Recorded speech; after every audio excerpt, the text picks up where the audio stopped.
हे या बिया आहेत. कसल्या बिया आहेत? कारल्याच्या बिया आहेत. मग त्या काय करायच्या? जमिनीत लावल्यावर त्याला अशा प्रकारे कोंब फुटतात है ना. हे काय फुटले?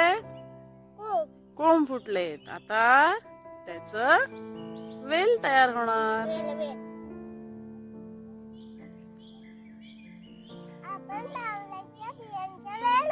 आपण लावलेल्या बियांचा वेल आलाय.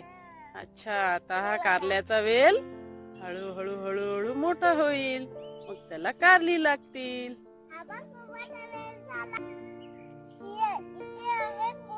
मुळ हा हा हा हा. आणि आता त्याला